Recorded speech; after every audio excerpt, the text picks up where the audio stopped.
Jika Anda tidak memberi saya penjelasan, saya akan memberi Anda penjelasan. Telah menjadi frasa yang populer di internet China sejak tahun 2008. Memasuki tahun 2023, pemerintah daerah di China mendorong reformasi perawatan kesehatan karyawan. Hal ini membuat banyak orang China bertanya kemana perginya uang saya. Mereka menuntut jawaban dari pemerintah setelah tanggapan birokratis dari pihak berwenang. Banyak orang telah memutuskan untuk memberikan jawaban kepada pemerintah, yakni, untuk tidak ikut serta dalam jaminan sosial. Yang disebut asuransi sosial di China meliputi asuransi kesehatan, pensiun, pengangguran, kehamilan, dan kecelakaan kerja, yang juga dikenal sebagai 5 asuransi dalam satu dana.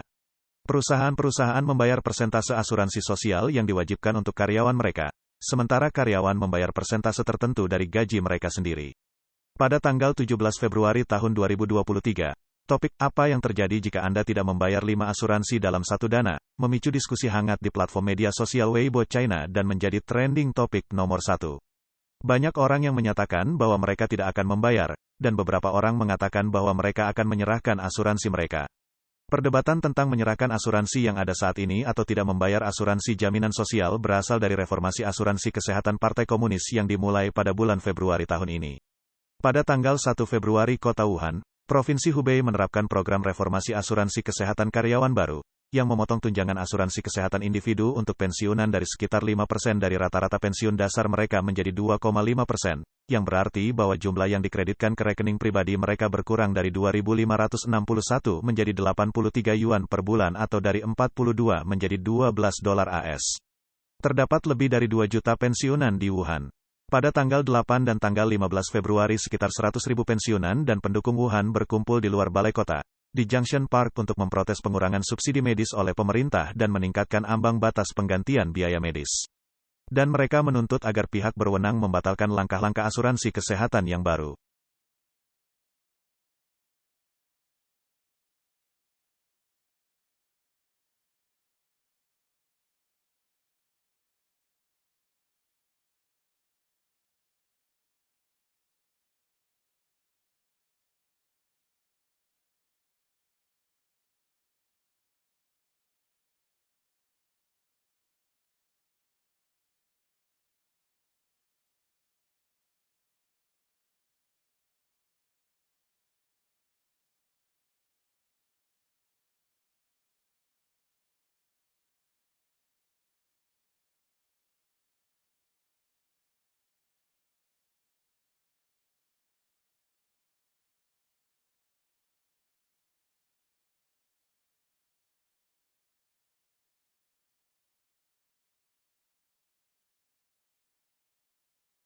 Beberapa orang terus berteriak sekeras-kerasnya, "Kembalikan uang asuransi kesehatan kami."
Protes terhadap reformasi layanan kesehatan telah meletus di kota-kota lain di China.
Sang pensiunan menyanyikan lagu yang sudah tidak asing lagi, The Internationale. Tidak ada lagi perubahan tradisi yang akan mengikat kita.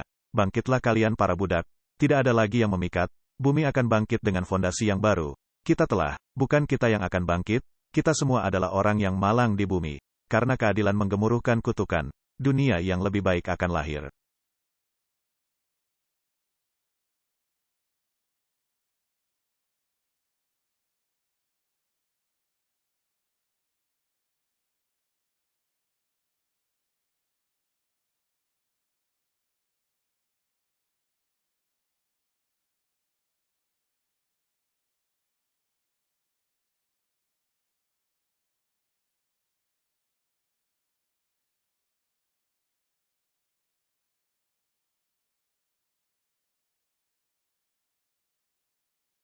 Mereka adalah para pensiunan dari grup Anstel, sebuah perusahaan berskala besar di Provinsi Liaoning, yang pergi ke kota untuk memprotes penyusutan asuransi kesehatan mereka. Lagi-lagi, polisi hadir di sana.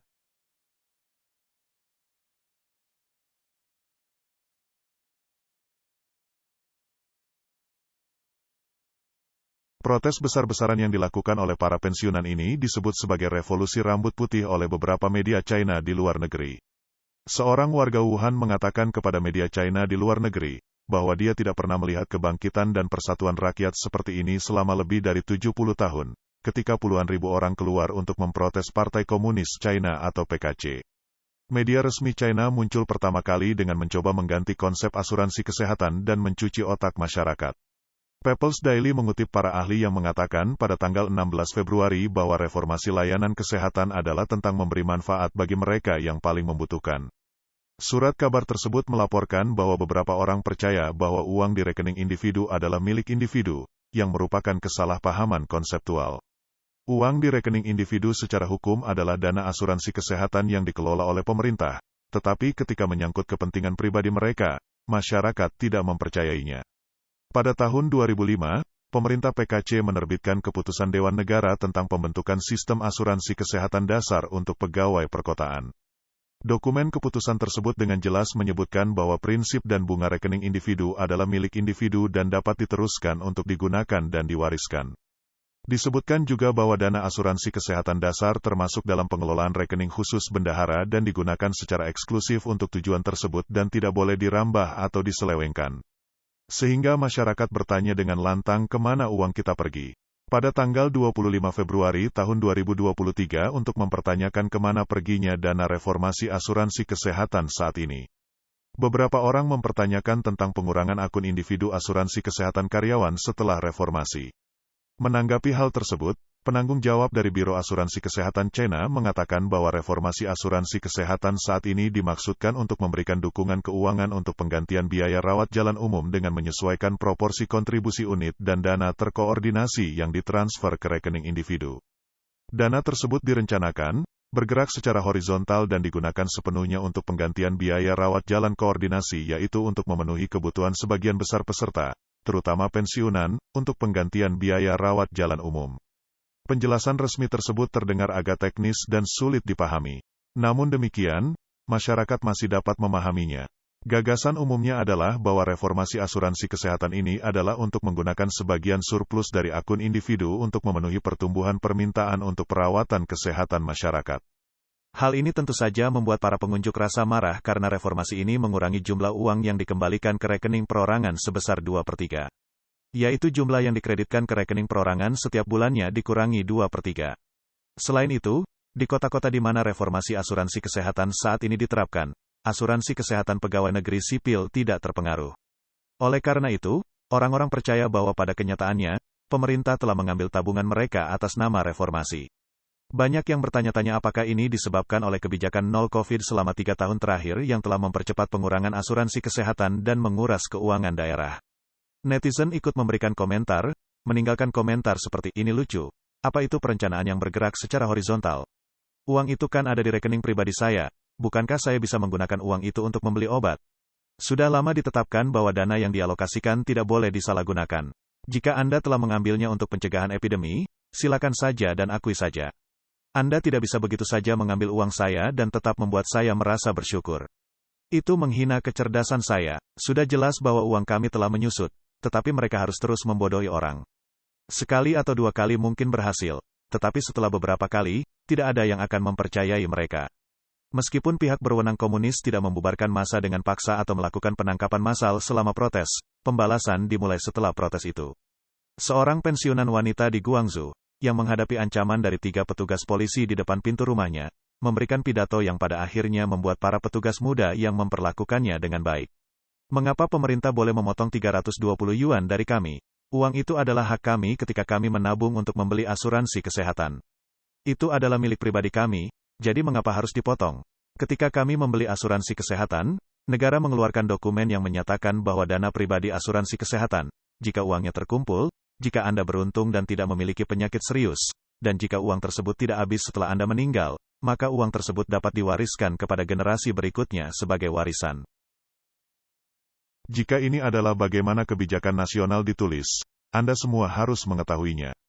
Pemerintah telah memotong 2/3 dari harta pribadi kita. Pemerintah memotong uang kami atas nama bantuan timbal balik. Jadi saya ingin tahu kemana uang itu pergi. Apakah rakyat memiliki hak untuk mengawasinya? Hak untuk diberitahu? Tidak ada. Pemerintah tidak mau memberitahu kami kemana uang itu pergi, seperti saat ini.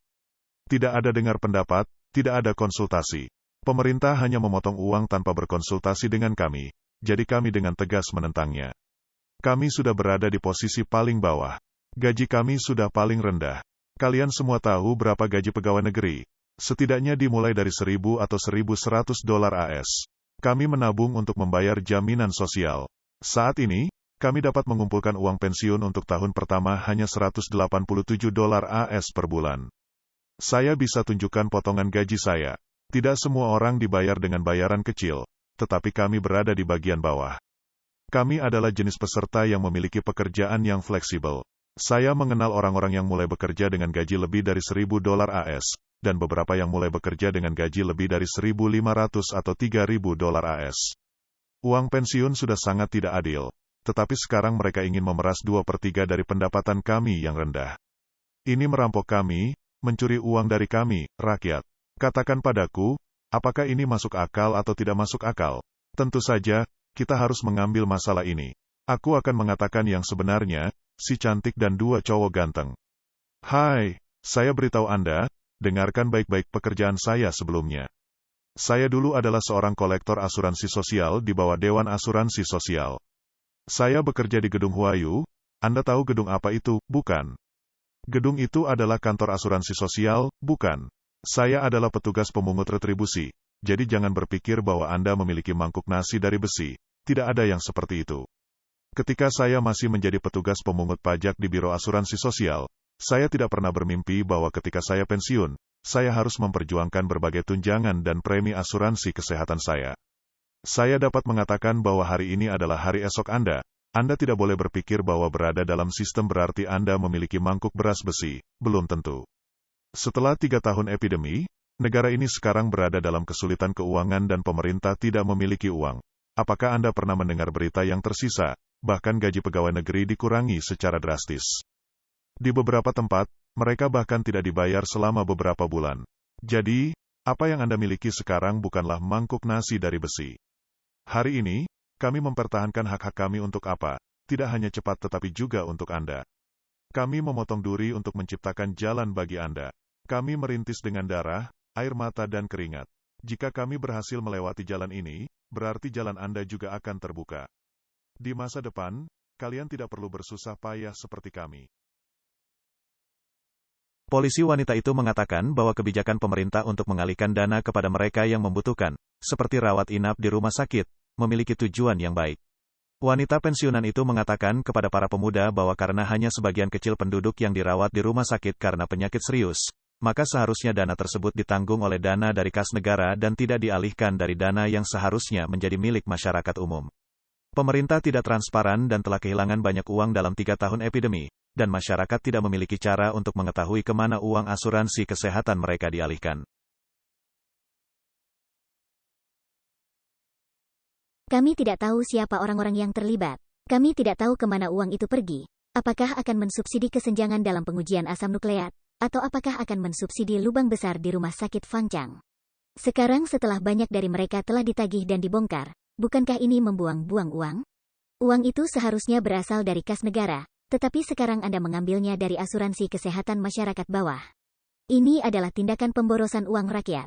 Pada akhirnya, pensiunan wanita itu mengatakan dapat dimengerti bahwa para petugas polisi mengikuti perintah atasan mereka untuk menjalankan tugas mereka, tetapi bahkan seorang tentara pun dapat mengangkat senjatanya sejengkal demi orang lain dan demi masa depannya sendiri. Para petugas polisi memutuskan untuk tidak melecehkan wanita itu. Baiklah, tapi Anda harus mengikuti hukum untuk mempertahankan hak-hak Anda. Oke, mari kita saling memahami. Oke, saya mengerti maksudmu. Inilah sebabnya mengapa pada tanggal 17 Februari topik, apa yang terjadi jika Anda tidak membayar 5 asuransi dalam satu dana, memicu perdebatan sengit di Weibo, platform media sosial China. Netizen berkomentar, setelah kejadian di Wuhan ini, banyak orang memahami bahwa asuransi kesehatan adalah sebuah kotak gelap dan peraturannya bisa berubah kapan saja, dan itu sangat tidak menguntungkan bagi orang awam. Jumlah uang yang akan Anda dapatkan kembali dalam beberapa dekade adalah jumlah yang tidak diketahui. Masalah terbesarnya adalah, pertama, kurangnya kompetensi dan perkembangan ekonomi di masa depan serta stabilitas pendapatan pribadi. Kedua, seringnya terjadi perubahan kebijakan dan propaganda yang dilakukan oleh para ahli dan media, serta menurunnya kepercayaan terhadap stabilitas kebijakan dan kredibilitas jaminan sosial. Konsekuensi karena kurangnya kejujuran dan kredibilitas adalah masyarakat menjadi tidak lagi percaya. Meskipun ada peringatan dari administrasi jaminan sosial China sendiri dan melalui media bahwa jika seseorang memilih keluar dari manfaat jaminan sosial setelah beberapa tahun pembayaran, itu berarti lebih banyak kerugian daripada keuntungan, karena seseorang hanya bisa mendapatkan bagian pribadinya, kehilangan apa yang telah dibayarkan oleh pemberi kerja. Orang-orang memahami bahwa mereka akan mengalami kerugian, namun banyak dari mereka tetap memilih untuk tidak ikut lagi. Alasannya ada dua, pertama, ketakutan akan perubahan peraturan dalam semalam dan kedua, mereka tidak mampu membayarnya. Pada awal tahun 2014, media resmi merilis informasi bahwa 38 juta orang di negara kita telah berhenti membayar premi asuransi jaminan sosial. Pada tahun 2020, jumlah orang yang bekerja secara nasional adalah sekitar 750 juta orang. Tetapi jumlah orang yang membayar asuransi sosial secara teratur tidak mencapai cakupan penuh. Dalam beberapa tahun terakhir, semakin banyak orang yang berhenti membayar premi asuransi mereka. Teman saya memilih untuk melakukannya. Mengapa? Salah satu alasannya adalah karena mereka tidak mampu membayar dan harus membatalkan jaminan sosial. Dalam beberapa tahun terakhir, banyak orang menjadi pengangguran karena berbagai alasan. Bahkan jika mereka tidak menganggur, profitabilitas perusahaan mereka sangat terpengaruh. Selain itu, banyak orang yang memiliki hipotek dan kredit mobil. Apakah Anda berani menghentikan pembayaran cicilan KPR dan kredit mobil tersebut? Jika Anda berhenti, Anda akan menerima banyak panggilan penagihan dan bahkan panggilan pengadilan. Dalam hal ini, uang yang dipotong dari asuransi sosial menjadi sedotan yang menyelamatkan. Satu-satunya hal yang dapat dipotong atau dihentikan adalah asuransi sosial. Hal lainnya adalah pekerjaan yang tidak stabil, pendapatan yang tidak stabil, banyak pekerjaan yang fleksibel seperti pekerjaan serabutan, media mandiri, dan pekerja migran di lokasi konstruksi. Pekerjaan fleksibel ini telah menyumbang 10,3% dari populasi pekerja normal, yang mencapai 200 juta orang. Seiring dengan revolusi rambut putih, berita tentang perpanjangan usia pensiun menjadi 65 tahun membuat banyak anak muda khawatir di China. Menurut peraturan PKC sebelumnya, pria dapat menerima jaminan sosial setelah mencapai usia 60 tahun dan wanita pada usia 55 tahun. Pada tanggal 29 Januari tahun 2023, pemerintah China merilis sebuah laporan yang mengatakan bahwa PKC akan segera menerapkan program penundaan pensiun secara bertahap, dalam Kongres Nasional ke-20 dan Konferensi Kerja Ekonomi Pusat pada akhir tahun 2022. Keduanya membuat persyaratan yang jelas bahwa program tersebut dapat diumumkan pada tahun 2023 dan secara resmi diimplementasikan pada tahun 2025, dengan pria dan wanita pensiun pada usia yang sama yaitu 65 tahun pada sekitar tahun 2055. Sejumlah netizen mengatakan bahwa akhir-akhir ini terlalu banyak orang yang mencabut asuransi mereka dari Biro Jaminan Sosial. Antrean panjang orang terlihat di aula. Sebuah akun Weibo bernama Gadis Hunan memposting pada tanggal 20 Februari, "Saya telah mengambil keputusan, saya benar-benar tidak ingin terus membayar jaminan sosial. Saya punya teman di Biro Jaminan Sosial," katanya. Baru-baru ini ada fenomena yang tidak biasa, banyak orang yang berkonsultasi tentang hal-hal khusus untuk keluar dari jaminan sosial, dan kebanyakan dari mereka adalah wira swasta dan pekerja fleksibel. Kebanyakan dari mereka telah membayar kurang dari 5 tahun, dan mereka adalah yang paling bertekad untuk keluar. Dia berkata, "Jika Anda benar-benar ingin menunda pensiun, seseorang yang mulai membayar ke jaminan sosial ketika dia bergabung dengan angkatan kerja pada usia 25 tahun dan pensiun pada usia 65 tahun harus membayar selama 40 tahun. Perkiraan konservatif saat ini sebesar 400.000 yuan atau sekitar 58.000 dolar AS. Pensiun sekitar 2.000 yuan atau 288 dolar AS akan membutuhkan setidaknya 17 tahun untuk mendapatkan kembali uang pokok hingga usia 82 tahun. Saat ini, pekerjaan membuat stres, bisnis sulit, banyak orang bekerja pagi-pagi sekali dan harus mengantar jemput anak ke sekolah, mengurus kesehatan orang tua, mereka kelelahan. Tubuh mereka tidak dirawat dengan baik, mereka dalam kondisi kurang sehat, berapa banyak dari mereka yang bisa hidup sampai usia 82 tahun. Kecerdasan buatan ChatGPT, semua orang sudah pernah mendengarnya, bukan? Bayangkan dalam 30 tahun lagi, Anda tidak dapat bersaing dengan anak muda dalam hal lembur, Anda tidak dapat bersaing dengan robot dalam hal produksi, dan mungkin Anda akan dipecat saat berusia 50 dan 60 tahun. Ketika saatnya tiba untuk mencari pekerjaan baru, bayangkan perusahaan mana yang mau mempekerjakan orang berusia 50 atau 60 tahun. Jadi, saya berencana untuk tidak membayar jaminan sosial daripada menghadapi segala macam ketidakpastian di masa depan. Saya lebih suka melihat apa yang bisa saya lihat saat ini, dan jika pensiun benar-benar tertunda, maka saya tidak akan membayar jaminan sosial. Seperti yang Anda lihat, orang China yang memilih keluar dari asuransi sosial sebenarnya adalah orang-orang yang sadar. Setelah revolusi kertas putih dan gerakan rambut putih, orang-orang China secara bertahap telah melihat wajah asli PKC dan tidak mempercayainya lagi. Pemerintah yang tidak memiliki semangat kontraktual dan integritas akan menghadapi risiko yang semakin besar.